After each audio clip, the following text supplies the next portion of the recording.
मंडळी नमस्कार. ठिकाण गुवाहाटी. 3 दिवस पंचतारांकित हॉटेल आणि एक प्रभावशाली महिला नेत्या कोण रूपमती रुपाली चाकणकर आणि सोबत कोण कथित चमत्कारी बाबा अशोक खरात या दोघांचाही मुक्काम. या बाई तब्बल 3 दिवस या हॉटेलात काय करत होत्या हा सर्वात मोठा प्रश्न महाराष्ट्राला पडलेला आहे. आता सामान्य माणसाच्या डोक्यात हा प्रश्न येणार नाही तर काय होणार. स्वाभाविक आहे, अगदी स्वाभाविक आहे. आणि 2-3 दिवसापासून महाराष्ट्रात एकच चर्चा सुरू आहे.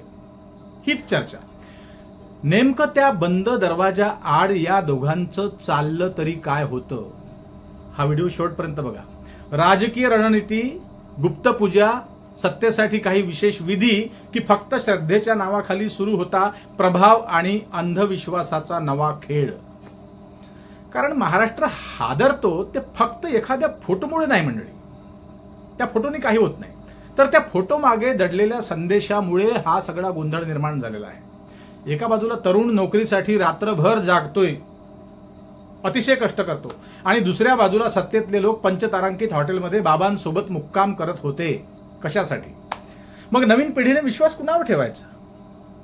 तुम्ही लक्षात घ्या ही गोष्ट. कशावर विश्वास ठेवायचा? मेहनतीवर की चमत्कारावर? आजचा विषय फक्त रुपाली चाकणकर आणि अशोक खरात यांच्या पुरता मर्यादित नाही मंडळी. लक्षपूर्वक ऐका. हा विषय आहे महाराष्ट्राला विवेकाच्या दिशेने न्यायचं की पुन्हा अंधश्रद्धेच्या दलदलीत ढकलायचं महाराष्ट्राला.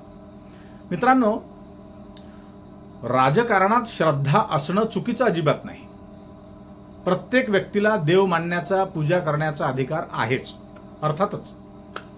पण जेव्हा सत्तेतले लोक, प्रभावशाली नेते आणि मोठ्या पदांवर बसलेले मोठमोठे चेहरे कथित अशा भोंदू बाबांसोबत पंचतारांकित हॉटेलमध्ये दिवस घालवताना जेव्हा दिसले किंवा दिसतात, तेव्हा तो विषय फक्त वैयक्तिक राहत नसतो, हे लक्षात घ्या. तो सार्वजनिक चर्चेचा विषय बनतो. कारण सामान्य माणूस लगेच विचार करतो ना, हे नेते एवढे मोठे आहेत, त्यांच्याकडे सगळं आहे, संपत्ती आहे, सत्ता आहे, पैसा आहे, संपर्क आहे, तरीही जर ते बाबांच्या मागे फिरत असतील तर काहीतरी गड बंगाल निश्चितच असणार, हे लोकांना माहिती झालेलं आहे. आज देशात तुम्हाला ठाऊक आहे, लाखो तरुण स्पर्धा परीक्षा देत आहेत, कॉम्पिटिटिव्ह एक्झाम्स. आई वडील पोटाला चिमटा काढून मुलांना, लेकरा बाळांना शिकवत आहेत. शेतकरी उन्हात मरतोय, त्याला भाव नाही त्याच्या शेतमालाला, त्याला कर्जमाफी नाही, त्याला काहीच नाही, त्याला तर वाऱ्यावरच सोडलेलं आहे सरकारने शेतकऱ्यांना. कामगार 10-10 तास काम करतात, 8चे 10 तास झाले अलीकडे. मध्यम वर्ग EMI भरतोय, पण याच समाजाला वारंवार काय दाखवलं जातं? यश मेहनतीने नाही तर कृपेने मिळतं म्हणे. वा. राजकारण रणनीतीने नाही तर आशीर्वादाने चालतं म्हणतात, आणि सत्ता जनतेने नाही तर चमत्काराने मिळते, असा यांनी आता प्रोपगंडा सुरू केलेला आहे मंडळी. ही मानसिकता समाजाला आतून पोखरते आहे, लक्षात घ्या. गंभीर गोष्ट आहे. कारण जेव्हा मेहनतीपेक्षा चमत्कार मोठा वाटू लागतो लोकांना, तेव्हा विज्ञान मरायला लागतं, सायंटिफिक टेम्परामेंट संपतं. आज सोशल मीडियावर तुम्हाला ठाऊक आहे, बाबा बुवांचा बाजार उघडलेला आहे. बाजार. कोणी अंगारे धुपारे देतो, कोणी तो बागेश्वर पर्चीवर भूतकाळ लिहितो, कोणी भविष्य सांगतो, कोणी हात लावून आजार बरा करतो म्हणतो, कोणी ऊर्जा देतो म्हणतो. आणि आश्चर्य म्हणजे काय, तर सुशिक्षित लोकही त्यांच्या पायावर डोकं ठेवताना दिसतात, तेव्हा हे भयान वाटायला लागतं मंडळी. हे लक्षात घ्या. कारण अंधश्रद्धा फक्त अशिक्षितांमध्येच नाही राहिली आता हल्ली, ती आता उच्चभ्रू वर्गात गेलेली आहे, हे लक्षात घ्या. ती आता राजकीय वर्तुळात पोहोचलेली आहे. अंधश्रद्धा, अंधविश्वास. बघा कुठे चाललो आहेत आपण. स्वतःला आपण प्रश्न करायला पाहिजे प्रत्येकाने. ती आता लक्झरी हॉटेलमध्ये ही राजकीय व्यवस्था, ही अंधश्रद्धा पोहोचलेली आहे. पूर्वी गावात एखादा बाबा यायचा, तुम्हाला ठाऊक असेल, एखादा बाबा पूर्वी गावात यायचा. आता मोठमोठे लोकच बाबांभोवती फिरताना दिसतात. कशासाठी? आणि त्यामुळे समाजात त्या बाबांची विश्वसनीयता वाढते या नेत्यांमुळे, अभिनेत्यांमुळे. हे खूप धोकादायक आहे. हे चांगलं नव्हेच, यावर विचार करायला पाहिजे. कारण भारताच्या संविधानाने प्रत्येक नागरिकाला वैज्ञानिक दृष्टिकोन बाळगण्याची जबाबदारी दिली आहे. जबाबदारी लक्षात घ्या, संविधानाने. पण जे लोक संविधानाची शपथ घेतात तेच जर अप्रत्यक्षपणे अंधश्रद्धेला वैधता देत असतील, त्याला मान्य करत असतील, तर मग सामान्य माणसाला दोष कसा द्यायचा हो? आणखी एक गोष्ट लक्षात घ्या, महत्वाची आहे. राजकारण आणि अंधश्रद्धा यांचं नातं फार जुनं आहे. तसं हे काही नव्यानं नाही. कारण प्रश्न विचारणारा समाज सत्तेला कठीण जात असतो, लक्षात घ्या. त्यांना प्रश्न करणारे लोकच नको. पण चमत्कारांवर विश्वास ठेवणाऱ्या मेंढरांना सहज नियंत्रित करता येतं.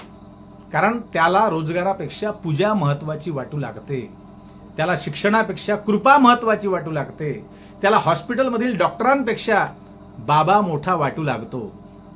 इतकं सोपं असतं राजकारण्यांना यांना खेळवणं.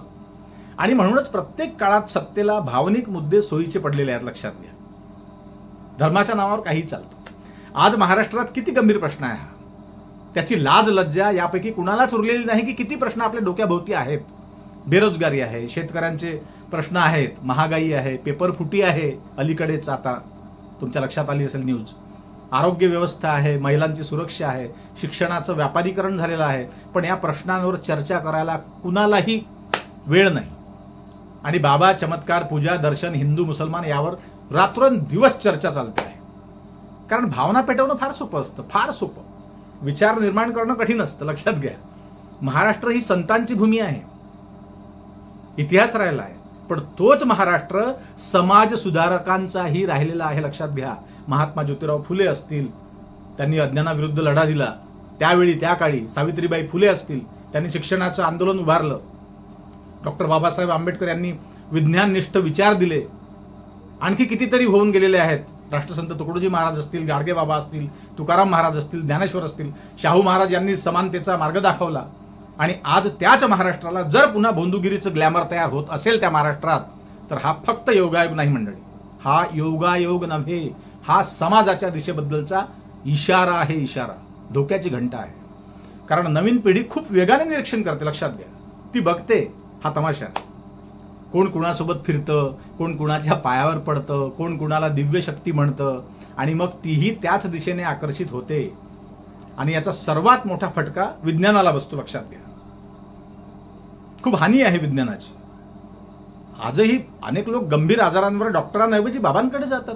काय चाललंय काय? काही लोक मुलांच्या शिक्षणापेक्षा कुंडलीला महत्व देतात. काही जण मेहनतीपेक्षा ग्रहताऱ्यांवर विश्वास ठेवतात. आणि जेव्हा राजकीय चेहरे अशा गोष्टींमध्ये अडकतात, अशा गोष्टींमध्ये दिसतात, तेव्हा या प्रवृत्तीला अधिक खतपाणी मिळतं, हे लक्षात घ्या. आता काही लोक म्हणतील त्यांची वैयक्तिक श्रद्धा आहे ती. हो, मान्य आहे, श्रद्धा वैयक्तिकच असते. पण सार्वजनिक पद वैयक्तिक नसतं, हे लक्षात घ्या. संविधानिक पद हे वैयक्तिक नसतं, लक्षात घ्या.